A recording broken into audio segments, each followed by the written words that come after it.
Hey, everybody, and welcome to Learning from Smart People. I am your host, Rob Oliver, and I wish you a very pleasant day today. I will have to tell you that here in Pittsburgh, as we are recording today, the sun is shining and it's a fantastic day. Now, I tell you all of that to tell you that the forecast calls for snow on Monday. So, this is the joys of living in Pittsburgh. We listen. I joke about this all the time, but sometime in the middle, late February, early March, there is generally some mayhem that occurs in Pittsburgh because there's a giant ball of fire that appears in the sky, and people are concerned that the world is coming to an end. And then we just realize, oh, that's the sun, and we haven't seen it since sometime in November. So, but all of this being said, thank you for being with us today. I hope this is as enjoyable for you as it is for me. My guest today is Alicia Butler Pierre.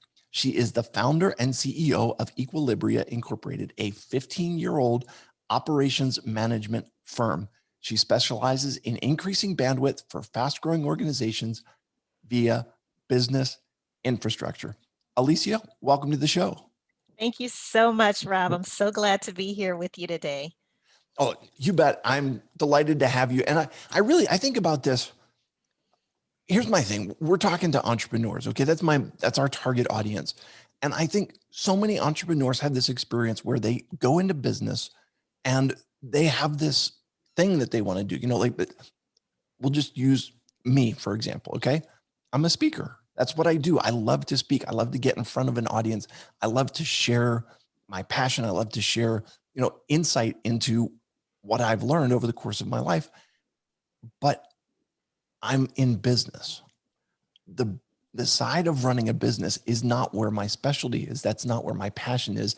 And that's kind of why I brought you on today, because I wanted to, how do you build that business side so that it supports the passion side?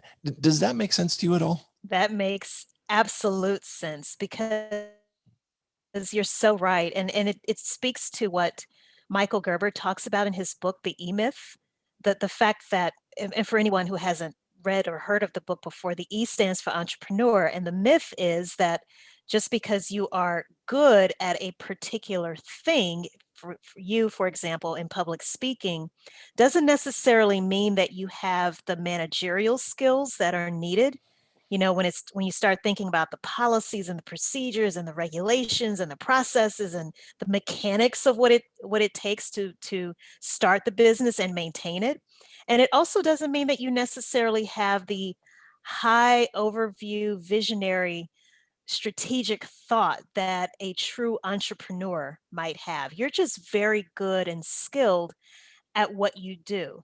So that makes absolute sense. And as Michael Gerber says in his book, and I'm definitely plugging his book right now, but what he's getting at is that the majority of us who start our businesses, we're really just glorified technicians who are, have a particular skill, or we know a particular craft, and we think because we are good at that skill or that craft that we can in essence create a highly successful business. Yeah. Well, okay. So I'm definitely going to have to put a link to Mr. Gerber's book in the show notes because it sounds like something that we should all be digesting. But Yes. so I'm assuming though that you're not just working with startup businesses that to say when you start your business, you have to develop the structure. But I'm I'm guessing that there are many established businesses that are in need of that structure as well. So can you kind of give us some ideas as to what are the elements of creating a business infrastructure that are applicable both for new businesses and or established businesses?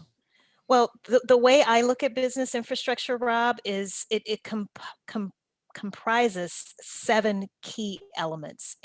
But before I get into those 7 key elements, I think it's worth pointing out, you mentioned that I probably work a lot with startups. It's actually the reverse. I work with primarily established businesses. And here's the reason why. And I'm so glad you said that because it gives me the opportunity to speak to this. For most startups, and even we can think about when we started our respective companies, it was all about sales and marketing. It was about branding and promotion and publicity, social media, getting the word out about what we do and what we have to offer. Who wants to think about processes and systems and structure? That's the boring stuff, right? That's not the sexy Right. stuff. So so that's why what the work that I do tends to appeal to established companies, because those are companies that they've been there and done that when it comes to their sales and marketing efforts, and they have a different type of problem. They are the recipients or the beneficiaries of great marketing and PR and branding, because they have a lot of people coming into their businesses, a lot of customers. And that's when they realize we have to look at our operations. We have to look at that business infrastructure. So, to get to the 7 elements, it always starts with asking the question, Rob, what work needs to be done? So the first element is what I call a job task analysis. And that's where you would, whether you're a startup or an established company, but you come up with this list of activities that need to be performed in your company, no matter how mundane or how complex, whether it's something that you have to do every day, weekly, monthly, quarterly, annually. The idea is to get all of the information out of your head and onto paper. Okay. Can I just ask quickly Yes, about that? yes, So are you talking about the I'm assuming the business side of things that you know correct. okay, so it's not that I'm not putting on the list the fact that I need to, you know, to get X number of speaking engagements in order for my business to work, but it's I need to file like quarterly taxes. I need to make sure that I'm doing, you know, the business side of things. Can you just make sure that I've got a clear understanding on that? No, that it's actually both. So Okay. it's any task that needs to be performed. So what you just mentioned is what I would refer to as a KPI or a metric, a key performance indicator. For example, one of the elements, one of those 7 elements are your business processes, the how, the things that describe how to do certain things. So you might have a process that says, okay, this is my public speaking process. In general, this is what I do whenever I have a speaking engagement. Okay. And the metric or the way you measure the performance of how successful you were at performing that process could be what you just mentioned. How many speaking engagements did I actually book and fulfill within a 30-day period, or each month? And you set a standard. You might say, okay, I need to have at least 10, whatever that number is for you. Sure. And that is a metric that you can look at every month and really gauge your success and your performance against that metric. Okay. So those are 2 of the 7 elements, Okay. the job task analysis piece. And what comes out of that job task analysis, Rob, are very detailed, very transparent job descriptions. Mm, That's always so helpful, because think about it, as our companies are growing, we realize we need to add to our team, but what are people supposed to do? right. And if you haven't taken the time to actually define that, what usually ends up happening, the reason turnover becomes so incredibly high for fast growing small companies, is because they haven't taken that time to really define what work needs to be done and how that work is to be performed. And that's that process piece that we just covered. Okay. Another element, a third element, is having an organizational chart.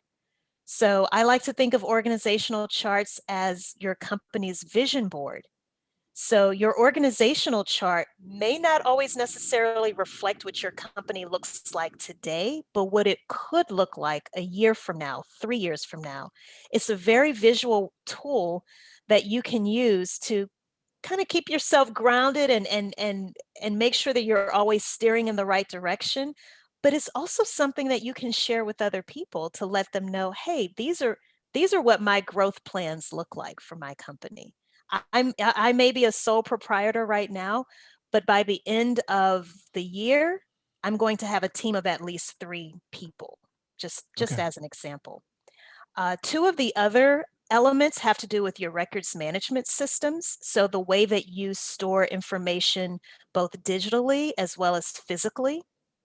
So those are some more elements. And then The last two elements have to do with how you actually physically arrange your workspace, and then how you actually deliver your process, or excuse me, how you actually deliver your service or your product. What are the methodical steps? For example, we can take your business again as an example. For a public speaking engagement, there are a series of things that you're doing, Rob, to prepare for that speech, to actually perform the speech, and then there's some post-speech activities more than likely that you're doing. Getting all of that spelled out, making sure it's streamlined, that you're leveraging the right technologies to really give a great experience for your customers or your clients, your audiences that you're speaking in front of. So those are the 7 elements of what I call business infrastructure. It makes so much sense, and it's really funny that you talk about that. The last one that you mentioned there, to me, is it's something that I kind of take for granted. But I was just in a training over the weekend, and they were talking about what is it that you do for the customer when you're doing a speaking presentation. And so a lot of times, you know, the customer, the client is saying, like, I'm paying you this amount of money to basically show up and talk for an hour. Mm. Okay. And it's like, okay, wait a minute. It's not just that I'm showing up to talk for an hour, but what happens beforehand? What I've got to do the phone calls I've got to customize the presentation. I've got to do travel. I've got to, you know, then I'm there. And while I'm there, here's the things that I'm going to do while I'm there. And then after we're done, here are the thing. And so in having that understanding of what goes into a speaking presentation, it helps me in my marketing to customers and to clients to say, okay, I'm more than just a guy who shows up, does my thing, and then leaves. I'm, you know, but so let me just kind of back up and talk about something that you mentioned before. So you're working a lot more with established companies, Mhm. and I'm assuming that when you're dealing with startups, one of the things that startups are looking for, startups are looking to get more customers. Right, Okay, exactly. established businesses already have customers, and that's got to, I'm assuming that plays into what you're teaching them and what you're working with them on. Is that true? That's absolutely true. And again, it's very difficult to work with startups, especially. Well, actually, I should correct myself. The types of startups that tend to be good for people like me to work with, people who have a focus on operations and business infrastructure, are well-funded startups. So Okay. usually, unfortunately, tech companies, they get all of the money, right? When they're in those very early startup stages. But because they are funded, they are expected to scale and ramp up their operations very quickly. So they know the value of having that business infrastructure in place, and it's not even a question or a debate as to whether or not it's something that they have to do.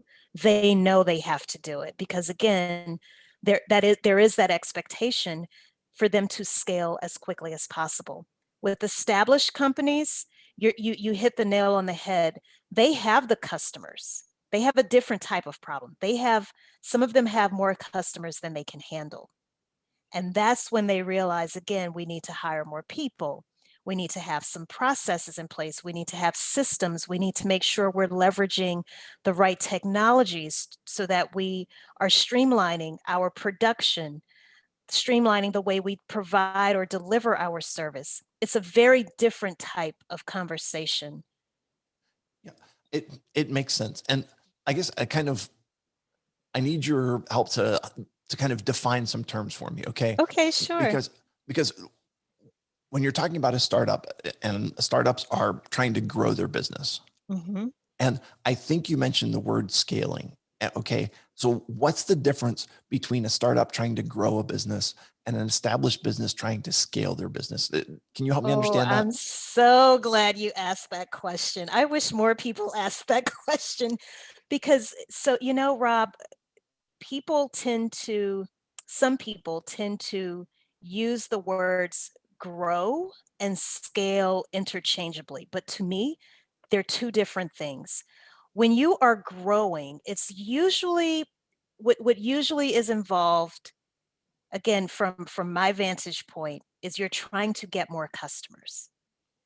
And the way you get more customers is usually through sales and marketing related activities. When you start talking about scaling, to me, scaling implies more of an operations focus, because scaling is looking at the people, the processes, and the tools that are needed to go from, let's say, producing 10 widgets a day to 10,000 widgets a day. Marketing and sales aren't going to help you fulfill that kind of an order. It's the operations that will. And I wish more people, unfortunately, operations doesn't get the shine that, that marketing and sales gets, but it's so important. And sadly, there aren't a lot of resources out there for smaller companies that want to focus on their operations so that they can scale in a sustainable and profitable way. So I'm really glad you asked me that question. Oh, okay. So kind of as a follow-up to that, you mentioned in there that like business operations, and this is a word you used earlier, it's not sexy. Okay. It's, it's, I don't think, maybe you are the exception to the rule. There are very few people that are passionate Right. about business operations. I Okay. know. I So know. how do you either convey that passion? How do you get people on board the train, or how do you at least make this an economically important part of the business, so that people can understand that this is not just something that you have to do, but it's something that in doing it's going to help your business become more profitable, and is ultimately actually going to help you lessen your own workload and give you more clarity in what you're doing. Okay. This is going to sound bad, but it's the reality. But honestly, I have to use fear tactics a lot of times. So, the I mean, it's true. So what I have found to really be effective is when I share articles, and I always try to keep a list of very recent articles that I come across with these stories of companies that grew too fast. And again, they didn't take the time to look at their operations, and the company goes bust. I'll share a quick example. There was an ice cream shop in New York City, in Brooklyn in particular, specifically rather, and they were doing really well. Customers loved them. They were growing very rapidly, and they got the attention of Disney. And they Nice. signed a deal with Disney, and they could not fulfill the orders. The whole company failed. So you'd think, well, how is it that this wildly successful company, very popular amongst its customers, great word of mouth marketing, and they attract a behemoth of a company like Disney, how is it that you fail? They weren't looking at what was going on, the things that are necessary behind the scenes. Again, the not so sexy stuff, the things that require you getting into the nitty gritty details that people who tend to be visionaries don't want to deal with. The dotting of the I's, the crossing of the T's, making sure everything is prim and proper and up to code. That's the stuff that's ignored, unfortunately. And worst case scenario, it could lead to a business failing, even though it's making great money, it's profitable, and it has all of these customers, it can still fail. Yeah. So, okay, you're talking about getting your T's crossed and your I's dotted. And when you talk business infrastructure, for most entrepreneurs, you just get their I's crossed, and that's where you end up. Okay. Um, so when you're doing this, and basically what I'm hearing you say is, wherever your business is, developing that infrastructure is something that you have to do.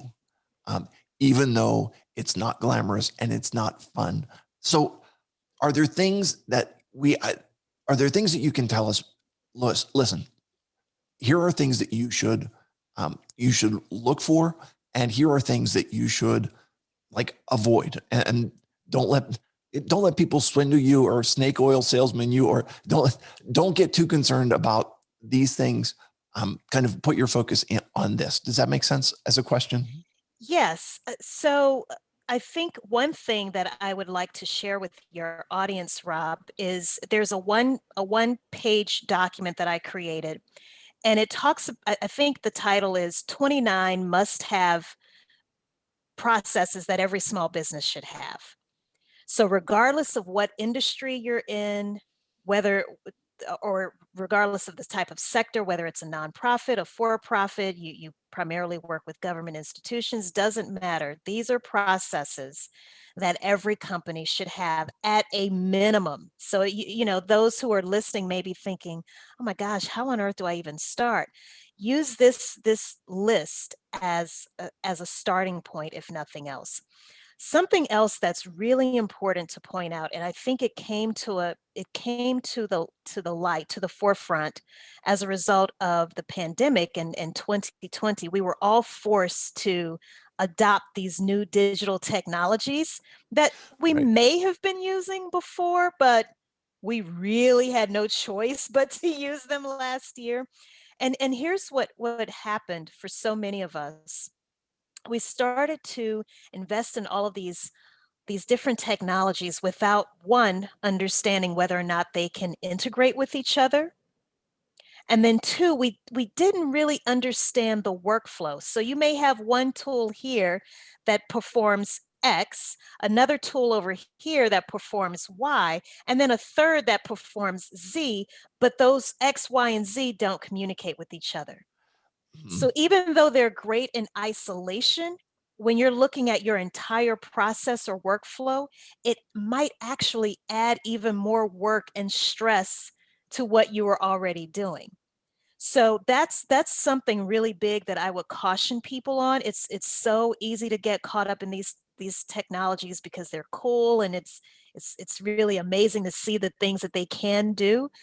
But always make sure before you make that investment, even if you're using a free version of something, make sure that it can integrate seamlessly with other technologies that you're already using. Okay. That's so key. And mhm. What? No, I was just going to say. And Okay. another thing, Yep. Go ahead. mhm. Oh, I'm sorry, just really a really quick point. I think something else worth mentioning is, and this is something I learned from Warren Buffett actually. He said, it's not the high dollar, the high dollar ticket items, however he put it, that you have to worry about as much as it is those smaller dollar amounts.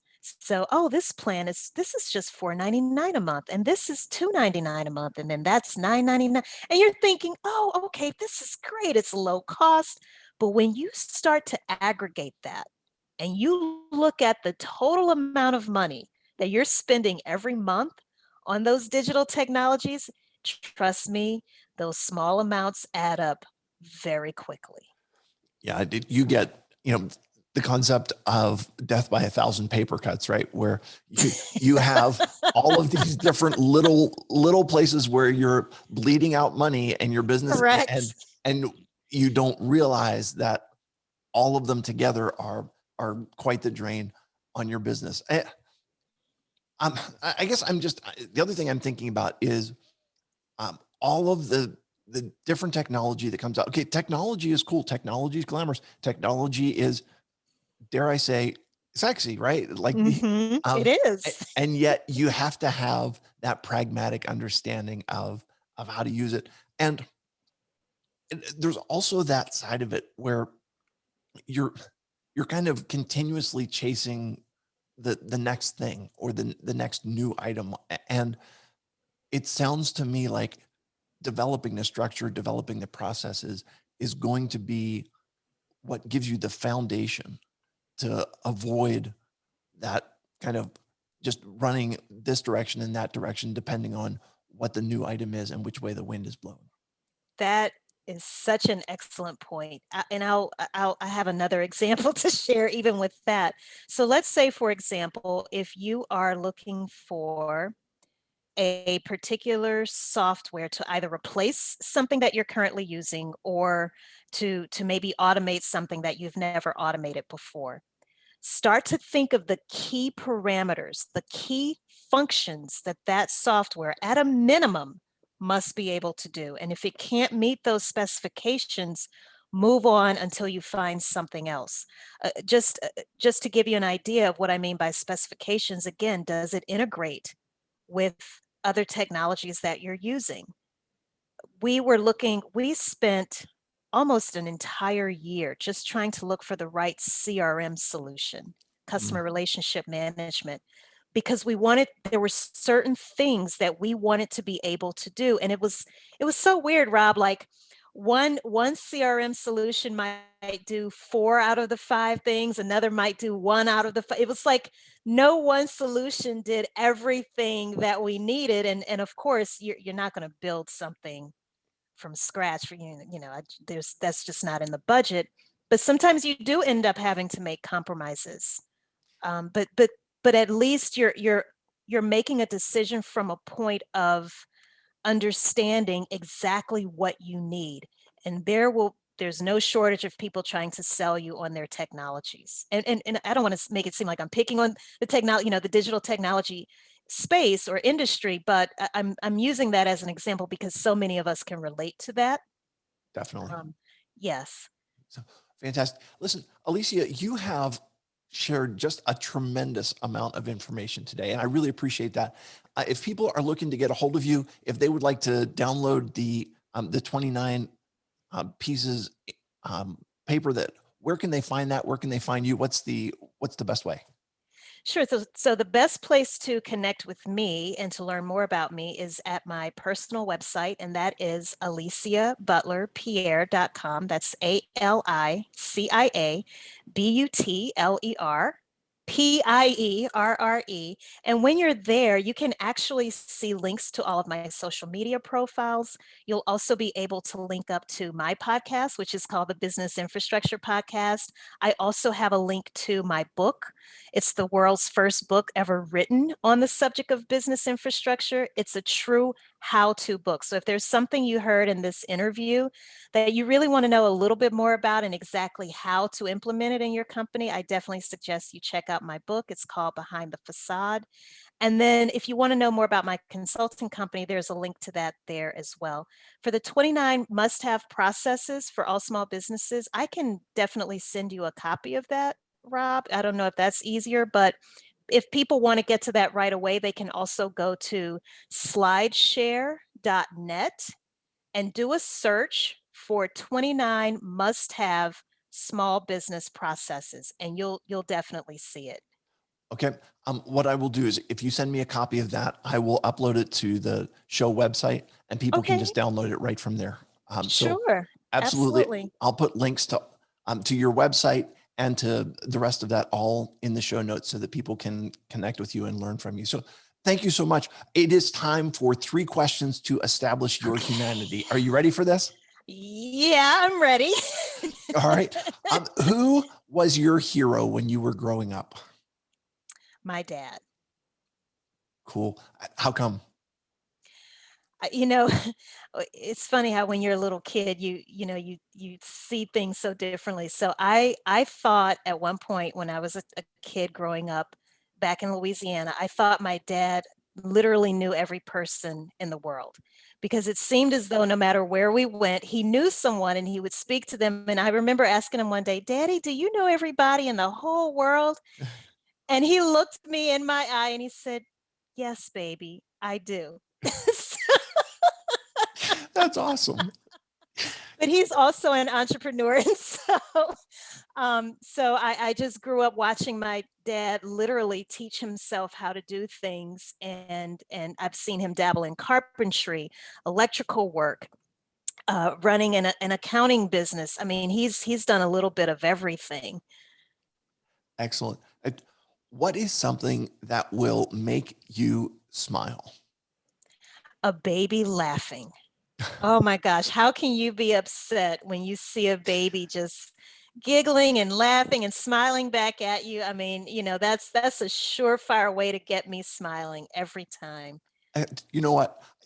Just a public service announcement, right? If you're having a bad day, go on YouTube and just search for babies laughing. And if you can't get a smile on your face and if you can't laugh about it, you are truly missing out on something. So, all right, Alicia, last thing, you're from down south. I've got southern roots and southern family.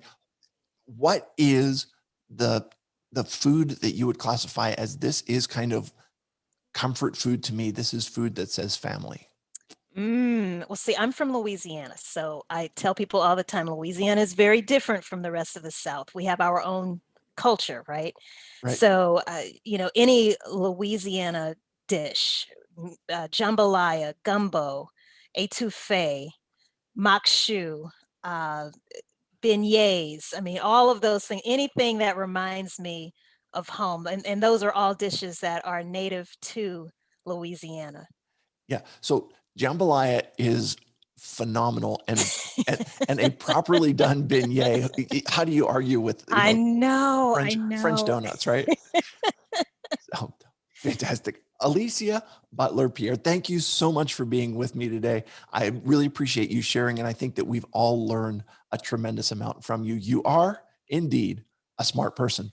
For all my listeners, thanks for being here today. I hope that this has been not just fun, but I hope it's been informative for you. And I hope it's something that as you are looking at your business, that you're building some business infrastructure that's going to help you not to grow your business, but to scale your business to greater profitability.